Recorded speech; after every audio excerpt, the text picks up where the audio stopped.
Change is the law of nature. Nature का नियम है कि हर चीज़ चेंज होती रहती है, बदलती रहती है।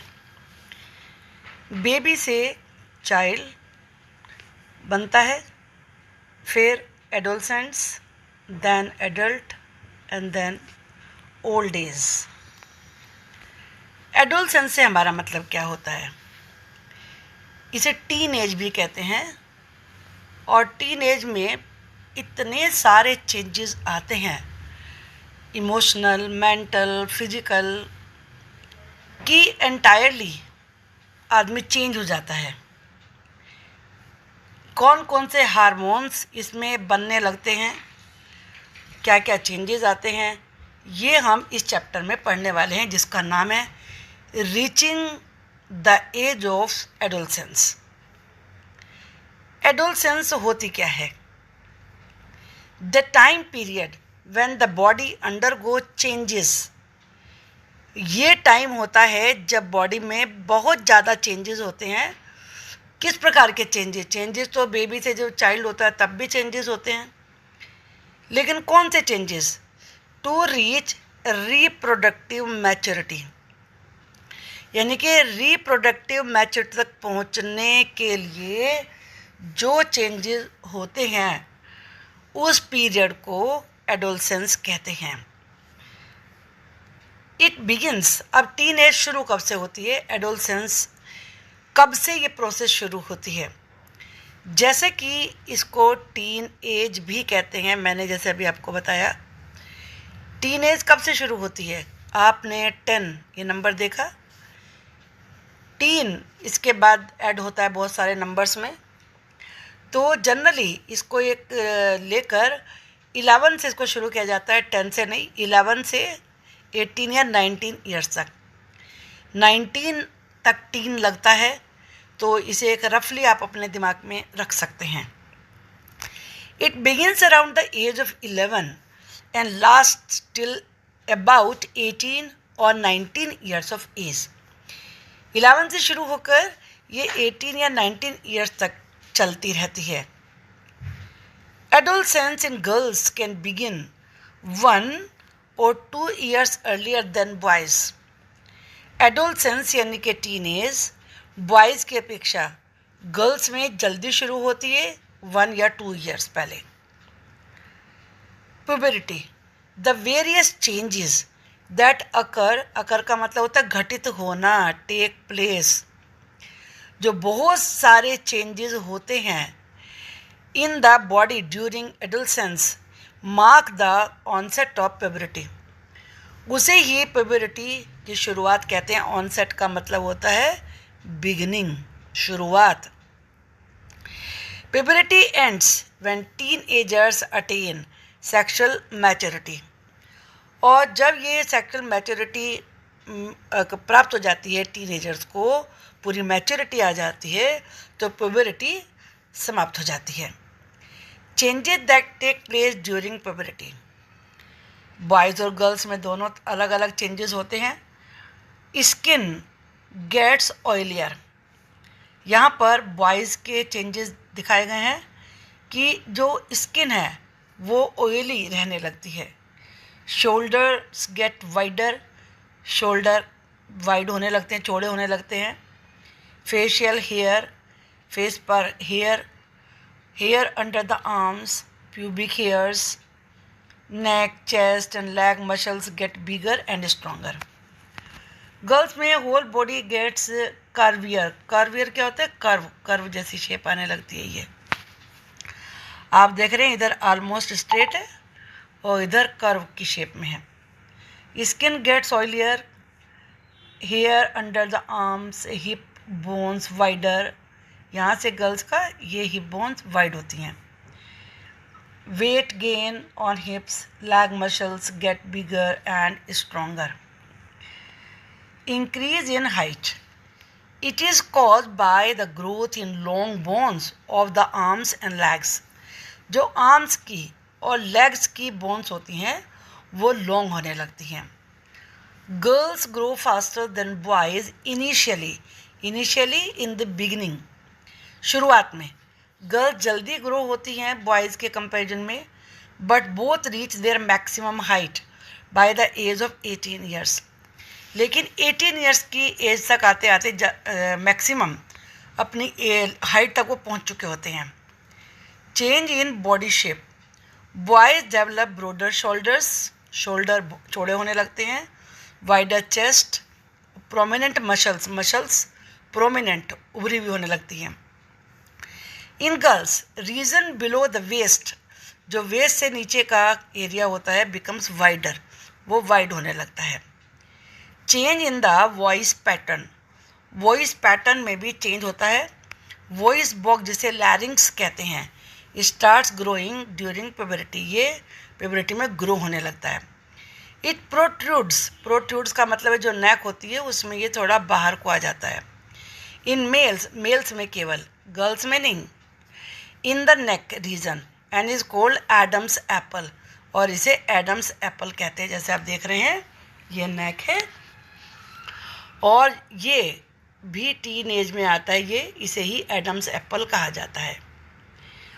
बॉयज डेवलप डीप लो पिच्ड वॉइस, ये डिफरेंस को समझिए। इनकी लो पिच होती है बॉयज़ में और इनकी गर्ल्स की हाई पिच वॉइस हो जाती है। Change in activity of sweat, sweat का मतलब होता है पसीना, and sebaceous glands, the activity of sweat glands, sweat का ध्यान में रखिए, पसीने को कहते हैं।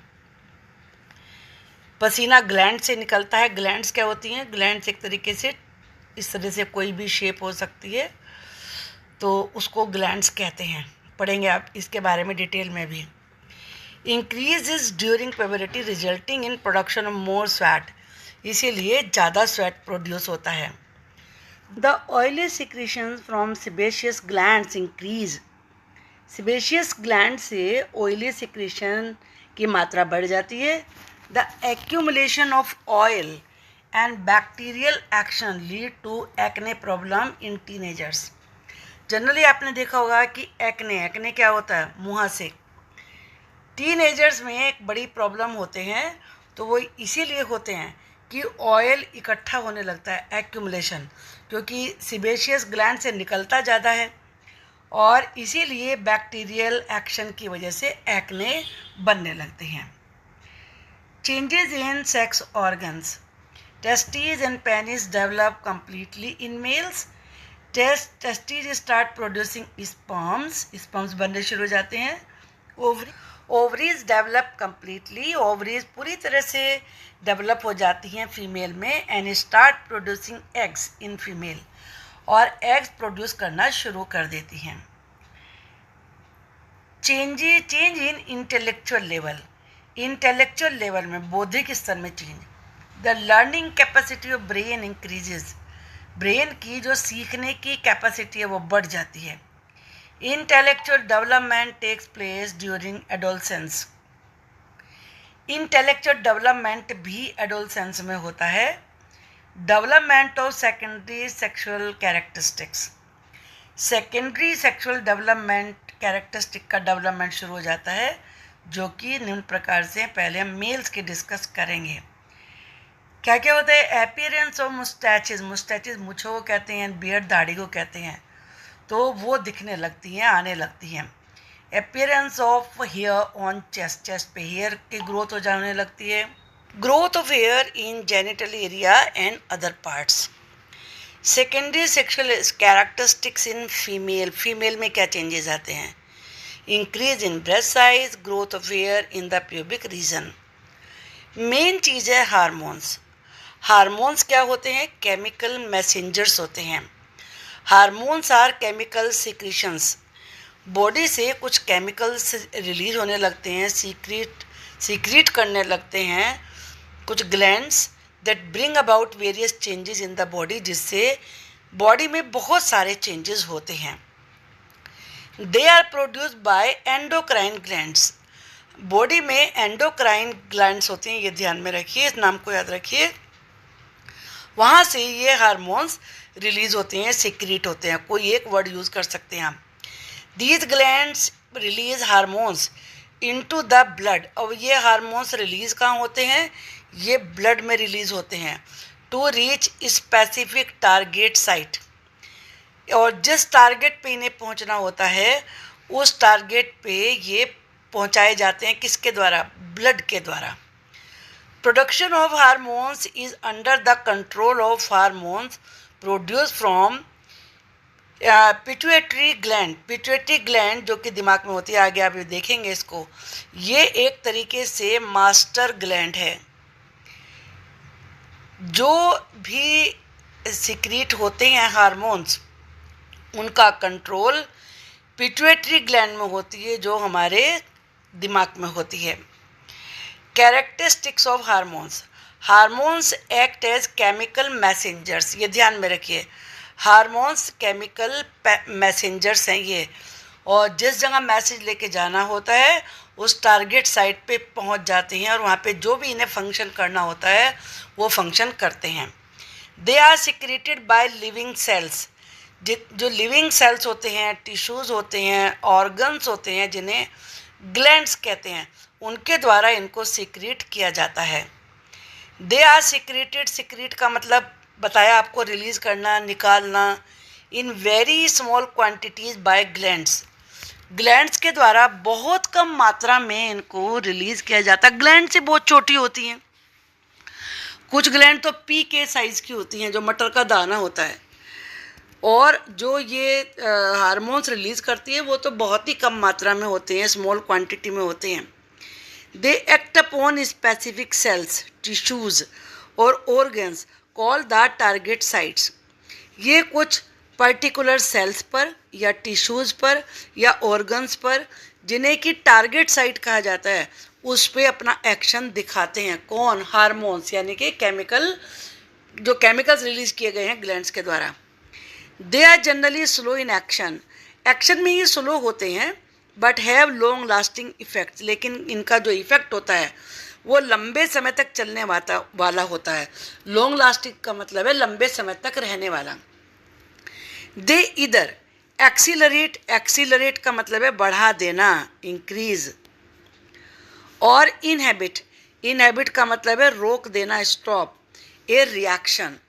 जो भी कोई रिएक्शन हो रहा है या तो उसे बहुत ज़्यादा बढ़ा देंगे, जैसे थायराइड है ग्लैंड एक, तो थायराइड से जो हार्मोन्स रिलीज़ होते हैं, अगर वो ज़्यादा मात्रा में रिलीज़ हो रहे हैं तो इनका इफ़ेक्ट कुछ और होता है, और अगर कम मात्रा में होते हैं तो उनका इफ़ेक्ट दूसरा होता है। Endocrine glands. Hormones are secreted by endocrine gland such as pituitary gland, thyroid gland, adrenal gland, pancreas, etc.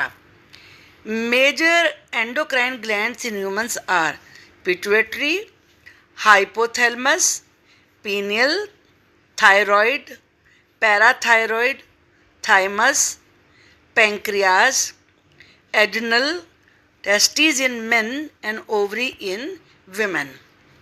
A feedback mechanism, positive and negative, regulate the action of the hormones. यानी कि उनका positive effect रहा है या negative रहा है, इससे ही action regulate होता है। अब चलिए हम कुछ यहाँ पर देखते हैं। ये यहाँ पर आप पिट्यूटरी ग्लैंड देख रहे हैं, ये ब्रेन है, और ये छोटी सी आप देख रहे हैं ये पिट्यूटरी ग्लैंड है। और जो ये आप देख रहे हैं इसके आगे,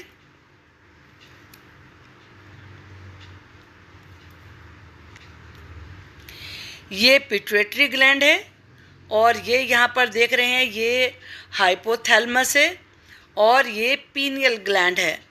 तो छोटी छोटी होती हैं ये, लेकिन जो काम करती हैं वो बड़े बड़े करती हैं। Pituitary gland, it is A P sized gland. जो मटर का दाना होता है वो उतनी सी होती है, भी आपने देखी है ये। Situated at the base of the brain, जो ब्रेन का नीचे का हिस्सा है वहाँ होती है। It secretes a growth hormone, जिसे GH कहते हैं। ये इस हार्मोन को रिलीज़ करती है। It is required for proper body growth. Body की प्रॉपर ग्रोथ के लिए इसकी ज़रूरत होती है। The hyposecretion of growth hormone causes a condition called dwarfism. Hypo का मतलब होता है लेस, कम। अगर कम हार्मोन रिलीज हुए हैं तो आदमी की ग्रोथ नहीं होगी और वो बोना ही रह जाएगा। ड्वार्फ कहते हैं बोने को, अंडर साइज रह जाएगा। The hyper secretion causes gigantism in children and acromegaly in adults. Hyper का मतलब होता है ज़्यादा, यानी कि मोर। अगर ये ज़्यादा मात्रा में रिलीज होता है हार्मोन तो बहुत बड़े बन जाते हैं, शरीर का आकार बहुत बड़ा हो जाता है। आपने देखा है कुछ लोग बहुत लंबे चौड़े होते हैं, जैसे खली को आपने देखा है। तो और कुछ बहुत बोने लोग होते हैं। तो ये इन हार्मोन्स का ही फर्क होता है जिन्हें पिट्यूटरी ग्लैंड रिलीज करती है। कम मात्रा में होने पर, यानी कि हाइपोसिक्रीशन होने पर ग्रोथ नहीं होगी, और हाइपर का मतलब ज़्यादा हार्मोन सीक्रेट होने पर शरीर बहुत बड़ा हो जाएगा। अब है थायराइड ग्लैंड। आपने अक्सर कहते हुए सुना होगा थायराइड हो गया है, आजकल तो बहुत कॉमन हो गया है। तो थायराइड भी एक ग्लैंड है। यहाँ पर इसको दिखाया है मैंने। ये आपका वॉइस का होता है लैरिंग्स। ये राइट थायराइड ग्लैंड है और ये लेफ्ट थायराइड ग्लैंड है। और ये ट्रैकिया है, हमारे गले में होता है ट्रैकिया। ट्रैकिया के ऊपर ये ग्लैंड होती है। It is located close to trachea in the neck. It produces a hormone called thyroxine. क्या कौन सा ये रिलीज करती है? थायरॉक्सिन, याद रखिए, थायराइड से thyroxine. It is required for regulating metabolism in the body. Metabolism का मतलब होता है जो भी एक्शन होता है, जो भी आप खाते हैं उसका डाइजेस्ट होना, सारी फंक्शनिंग होना, ये उसको रेगुलेट करती है। द हाइपो सिक्रीशन, हाइपो का मतलब ये मैंने क्या बताया था आपको, कम, लेस। अगर थायरोक्सिन कम मात्रा में रिलीज होगा तो हाइपोथायरॉयडिज्म हो जाएगा। This condition causes abnormalities like simple goitre. Goitre होता है जो नेक होती है, वहाँ पे मोटा सा ये ग्रोथ हो जाती है, कुछ लोगों के अपने गर्दन में देखा होगा। और माइक्सोडेमा या फिर क्रेटिनिज्म, इस तरह की ये बीमारियां हो जाती हैं। Lack of iodine lead to deficiency of thyroxine. अगर आपके फूड में आयोडीन की कमी होती है तो थायरोक्सिन की कमी हो जाती है। डेफिशिएंसी का मतलब कमी। Which results in a disease called goitre. Goitre मैंने अभी आपको बताया ना कि गले में इस तरह की ग्रोथ उत्पन्न हो जाती है। और अगर ये ज़्यादा मात्रा में हो, एक्सेस का मतलब है अधिक, सिक्रीशन का निकलना, अगर थायरोक्सिन ज़्यादा मात्रा में निकले तो इससे होता है hyperthyroidism. It results in high metabolism. फिर ज़्यादा मेटाबॉलिज्म की प्रक्रिया फास्ट हो जाती है। Protrusion of the I balls, जो हमारी आई की बॉल्स होती है वो बाहर को निकल जाती हैं। हाई बीपी होता है, नर्वस टेंशन होता है, इससे लोगों को गुस्सा ज़्यादा आता है। इसके बाद है पैराथायरॉयड ग्लैंड। ये पैराथायरॉयड जो ग्लैंड होती है, ये आप देखिए यहाँ पर बीच में इसके ये थायराइड ग्लैंड है, ये लेफ्ट है, ये राइट है, लेकिन बीच में आप ये भी देख रहे हैं ना, ये कहलाती है पैराथायरॉयड ग्लैंड्स। उसी जगह होती हैं ये। There are 4 parathyroid glands present on back side of thyroid glands that secrete parathyroid hormone और पैराथॉर्मोन, जिसे पीटीएच कहते हैं। तो याद रखिए, पैराथायरॉयड हार्मोन रिलीज करती हैं parathyroid glands. This hormone regulate the level of calcium ions in the blood stream. कभी कभी कहते हैं ना कि कैल्शियम की कमी हो गई, कैल्शियम की दवाई भी खा रहे हैं फिर भी कैल्शियम आपको बॉडी में लग नहीं रहा है।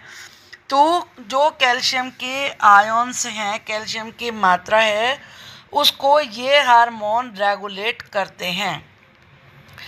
Access of parathyroid hormone removes calcium from bones. और अगर पैराथायरॉयड हार्मोन की अधिक मात्रा हो जाए, कम होने में तो कमी हो जाएगी कैल्शियम में, लेकिन अगर ये ज़्यादा रिलीज़ हो रहा है तो आपकी बोन से कैल्शियम ख़त्म हो जाएगा और आपकी बोन सॉफ्ट हो जाएंगी और वो वीक हो जाएंगी और टूट जाएंगी। इसके बाद है पैंक्रियाज। पैंक्रियाज का भी अब बीमारी आजकल सुनते हैं, डायबिटीज़, इंसुलिन, ये कॉमन से वर्ड बन गए हैं। तो ये आप देखिए यहाँ पर ये पैंक्रियाज है, ये दिखाइए शेप छोटी सी है, ये पैंक्रियाज है। ये पैंक्रियाटिक डक्ट है। डक्ट का मतलब आप समझिए एक तरीके से ट्यूब होता है। जो ये ग्लैंड होती है ये इंसुलिन को रिलीज़ करती है, ये हार्मोन का नाम है। इंसुलिन को रिलीज़ करती है जो कि हमारे ब्लड में शुगर लेवल को कंट्रोल करता है। It produces to hormones, insulin and glucagon. These hormones maintain blood sugar level. ये हार्मोन हमारी बॉडी में ब्लड शुगर लेवल को मेंटेन रखते हैं। इंसुलिन अगर रिलीज़ नहीं होगा बॉडी में तो शुगर लेवल गड़बड़ाएगा और उस जो गड़बड़ी पैदा होती है उसी को ही डायबिटीज़ कहते हैं। इसीलिए जिनकी डायबिटीज़ ज़्यादा बढ़ जाती है उनको इंसुलिन या हार्मोन बाहर से इंजेक्शन के द्वारा लगाया जाता है। Deficiency of insulin results in diabetes. Adrenal gland, ये भी इम्पॉर्टेंट ग्लैंड होती है।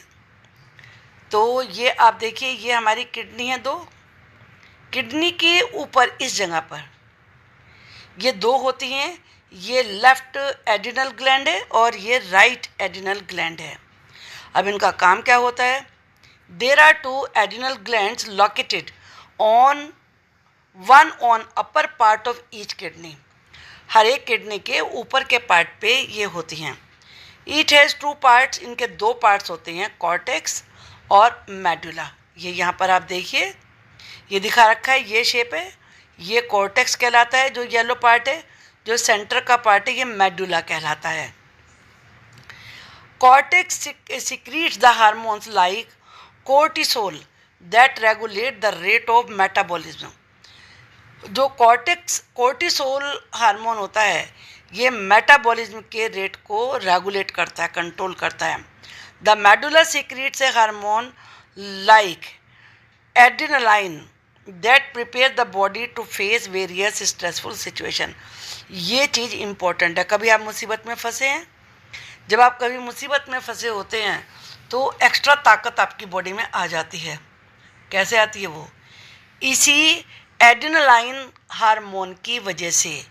जो हमारी ये एड्रिनल ग्लैंड्स होती हैं ये उसमें मेडुला एक हार्मोन को रिलीज़ करता है जिसे कहते हैं एड्रेनालाइन। उस मुसीबत के समय को फेस करने में ये हार्मोन ही हमारी हेल्प करता है, हमें हिम्मत देता है। अब एक glands, it include testis in males and ovaries in females. दोनों में यही होती हैं ग्लैंड्स। मेल सेक्स हार्मोन्स इन इसे बोलना सीखिए पहले, टेस्टोस्टेरोन। ये किसका नाम है? ये हार्मोन का नाम है, मेल हार्मोन का नाम होता है testosterone. It is produced by the testis on the onset of puberty. Puberty के शुरुआत पर, ऑनसेट का मतलब बिगिनिंग होता है, टेस्टिस इस हार्मोन को यानी कि टेस्टोस्टेरोन को रिलीज़ करती हैं, सीक्रेट करती हैं। Female sex hormones produce by ovaries, वो ओवरीज में प्रोड्यूस होते हैं और इन्हें कहते हैं एस्ट्रोजीन। क्या बोलते हैं? Oestrogen, progesterone. मेल से दो सेक्स हार्मोन्स रिलीज़ होते हैं ओवरीज में जिसे कहते हैं एस्ट्रोजिन और दूसरे को कहते हैं progesterone. Deficiency of oestrogen causes infertility. अगर किसी में एस्ट्रोजिन की कमी होती है, डेफिशिएंसी होती है, तो उससे इनफर्टिलिटी होती है, उसको बेबी नहीं होते। प्रोसेस ऑफ हार्मोनल एक्शन, और जो हार्मोनल एक्शन होते हैं उसकी प्रोसेस होती है। Endocrine gland release there secretions. जो एंडोक्राइन ग्लैंड से जो भी आपने पढ़ी हैं उनसे जो भी सीक्रेशन होता है, जो भी हार्मोन्स रिलीज होते हैं वो ब्लड में ही, ब्लड स्ट्रीम में रिलीज़ किए जाते हैं। Hormones on reaching their target site. मैंने बताया कि पिट्यूटरी ग्लैंड होती है जो मास्टर ग्लैंड कही जाती है, जो सबके सीक्रेशन को कंट्रोल करती है, और फिर वो ब्लड में रिलीज होकर अपने टारगेट एरिया पर, टारगेट साइट पर पहुंच जाते हैं। Bring about necessary changes to maintain proper functioning of the body, और बॉडी के सही फंक्शनिंग के लिए जो भी चेंजेस करने होते हैं उन चेंजेस को करते हैं। Historical background and discovery of HIV। HIV कि सुना होगा नाम आपने, बहुत ही कॉमन। क्या मतलब होता है इसका, कैसे होता है? The first cases of AIDS were recognised in USA in the year 1981। 1981 में USA में एड्स के फर्स्ट केसेस सामने आए थे। द एड्स वायरस, ये एक वायरस से फैलने वाली बीमारी है, was first discovered by the team of French scientists led by Luc Montagnier in 1983 में। In 1984 the American virologist, जो विरोलॉजिस्ट होते हैं ये अमेरिका के थे, जिनका नाम था रॉबर्ट चार्ल्स गैलो, gave the first report on the virus. उस वायरस के बारे में इन्होंने रिपोर्ट दी जिससे कि एड्स उत्पन्न होता है। The name HIV was suggested by the International Committee on the Nomenclature of Viruses। Nomenclature मतलब होता है नाम रखना। वायरस का जो नाम दिया जाता है वो इंटरनेशनल कमेटी है, उन्होंने इस बीमारी को HIV का नाम दिया था। In India, the first AIDS patient was identified in Chennai in the year 1987। 1987 में चेन्नई में पहला एड्स का पेशेंट मिला था इंडिया में। एड्स की फुल फॉर्म होती है acquired immune deficiency syndrome. Immune क्या होता है? इम्यूनिटी, इससे वर्ड बनता है जो कि व्यक्ति की बॉडी में, किसी की भी व्यक्ति जो भी लिविंग है, चाहे एनिमल्स हो, जो भी बीमारियों से लड़ने की एक ताकत होती है वो ही इम्यून कहलाता है, इम्यूनिटी कहलाती है। डेफिशिएंसी का मतलब कमी, और इस बीमारी में बीमारियों से लड़ने की जो क्षमता होती है वो ही कम हो जाती है, इसीलिए ये इतनी भयंकर हो जाती है, क्योंकि हम बीमारियों से तभी बचते हैं जब हमारी इम्यूनिटी स्ट्रॉन्ग होती है। Is a viral disease. Viral किसे कहते हैं? जो वायरस से फैले। वायरस से बनता है word viral. Caused by the deadly virus, और वायरस होता है HIV। Structure of HIV, human immunodeficiency virus यानी कि HIV is spherical in shape. Spherical का मतलब क्या होता है? गोल होता है शेप में। Contains RNA as it genetic material, और इसमें RNA होता है जो कि इसका जेनेटिक, जिसमें जीन्स होते हैं इसके। Externally the virus is covered by the double layered membrane. जो वायरस होता है उस पर डबल लेयर होती है मेम्ब्रेन की, made up of fatty substances, और ये लेयर किसकी बनी हुई होती है? फैट की। Inside the fatty membrane A core of protein is found, और इस फैटी मेम्ब्रेन के अंदर, मेम्ब्रेन कहते हैं झिल्ली को, जैसे आपका थैला होता है, थैले के अंदर और बहुत सारी चीज़ें हैं, तो वो बाहर का जो है वो मेम्ब्रेन है, उसमें प्रोटीन होता है that surround the viral RNA along with enzyme reverse transcriptase, और ये RNA के चारों तरफ उसको घेरे हुए होता है एंजाइम से। Transmission of HIV, sharing of syringe. कैसे होता है HIV का जो हम एक से दूसरे में जाती है बीमारी? एक तो सिरिंज, जो जिसे इंजेक्शन देते हैं ड्यूरिंग ड्रग एब्यूज़। अगर किसी को HIV हो रखा है और उसी सिरिंज से उसको लगाया इंजेक्शन, फिर आपको भी उससे लगा दिया, तो उससे बीमारी आप में भी आ जाएगी। अनसेफ सेक्सुअल कांटेक्ट, अगर आपने सेक्सुअल कांटेक्ट के समय प्रॉपर सावधानी नहीं बरती तो उससे बीमारी होती है। ट्रांसफ्यूजन ऑफ इन्फेक्टेड ब्लड, अगर मान लीजिए कभी कभी जैसे चोट लगी आपको या कमजोरी है, एक्सीडेंट हो गया, तो ब्लड चढ़ाना होता है, लेकिन वो ब्लड ऐसे व्यक्ति का है जिसे कि HIV हो रखा है, तो वो आपको भी हो जाएगा। From infected mother to her infant through milk, अगर माँ को HIV हो रखा है और वो अपना दूध पिलाती हैं अपने बच्चे को, तो बच्चे को भी हो जाएगा। तो ये है इसके कारण। प्रिवेंशन ऑफ HIV, प्रिवेंशन का मतलब होता है रोकथाम, कि इसको रोके कैसे। Avoid sexual contact with infected person, अगर किसी व्यक्ति को HIV हो रखा है तो उससे कोई कॉन्टैक्ट नहीं रखना है। Ensure use of disposable syringe, syringe disposable होनी चाहिए। डिस्पोजेबल का मतलब यूज़ करी और फेंक दी, मतलब कहने का मतलब जब भी आपको इंजेक्शन लगना है तो नई सिरिंज आनी चाहिए। Screening blood from blood banks, जो ब्लड बैंक से ब्लड लेके आते हैं जब कभी जरूरत होती है तो उसको चेक किया जाना चाहिए कि ये HIV वाले व्यक्ति का तो नहीं है। Test for detection of HIV को पहचानने के लिए कौन से टेस्ट होते हैं? PCR होता है, यानी कि पॉलीमरेज चेन रिएक्शन। एक एलिजा होता है, enzyme linked immunosorbent essay.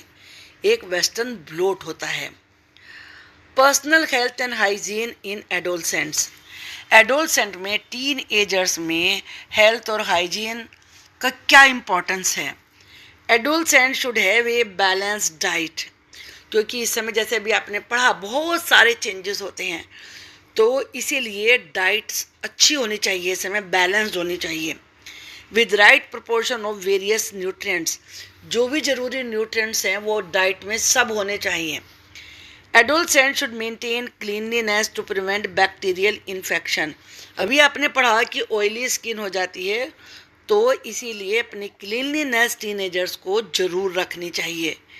They should indulge in some physical exercises to keep their bodies fit, body को फिट रखने के लिए एक्सरसाइज यानी कि फिजिकल एक्सरसाइज जरूर करनी चाहिए। They should avoid the consumption of drugs in alcohol, drugs और एल्कोहल को यूज़ नहीं करना चाहिए, अवॉइड का मतलब से बचना चाहिए। सेक्स डिटर्मिनेशन इन ह्यूमंस, आपने इसके बारे में पढ़ा होता है, डॉक्टर्स के आप जाते हैं तो वहाँ लिखा हुआ होता है कि सेक्स डिटर्मिनेशन नहीं होता यहाँ पर, नहीं तो ये अपराध है। 22 पेयर होते हैं, कहने का मतलब इन्हें क्रोमोसोम्स कहते हैं, तो ये 22 पेयर होते हैं, इनके 44, और एक पेयर होता है XX का, ये फीमेल में XX ही होता है और दूसरे में इसे ही सेक्स क्रोमोसोम कहते हैं, और मेल में X और Y होता है। अब डिसाइड कैसे होता है? तो ये डिसाइड इस प्रकार से होता है कि मेल में ही Y और X होता है। अगर मेल से X रिलीज़ हुआ, स्पर्म से X रिलीज़ हुआ, तो तब होती है गर्ल, यानी कि एक फीमेल का बना एक मेल का बना, तब होती है गर्ल। लेकिन अगर मेल से Y रिलीज़ होता है तो तब ये बनेगा मेल।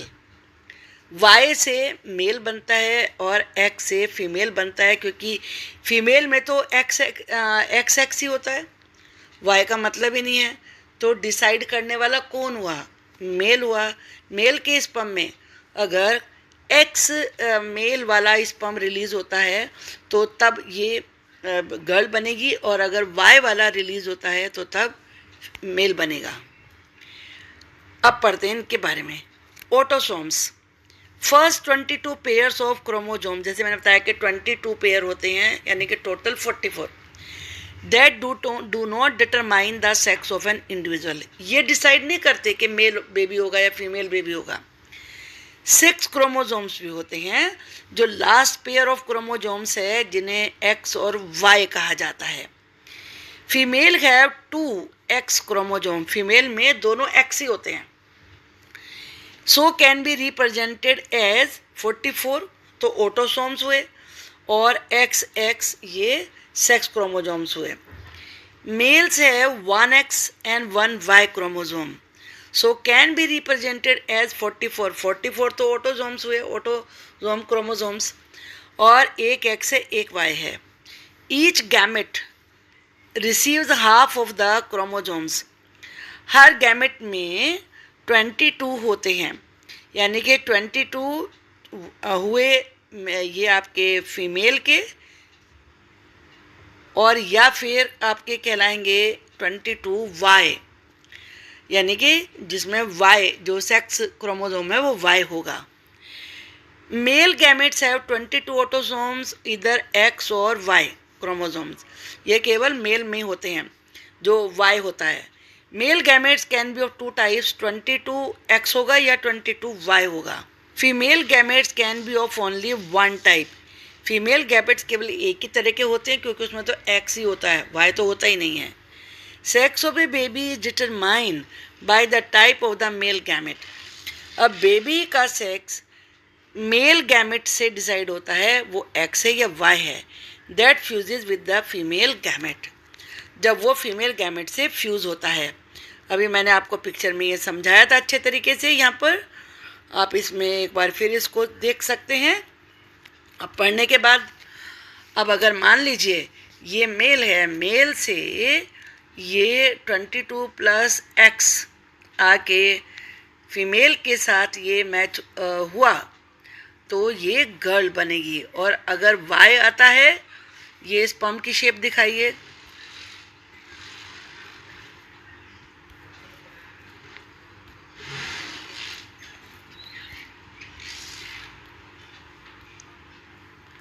आप यहाँ पर देख रहे हैं कि ये स्पर्म है और ये ओवा है, फीमेल एग है ये।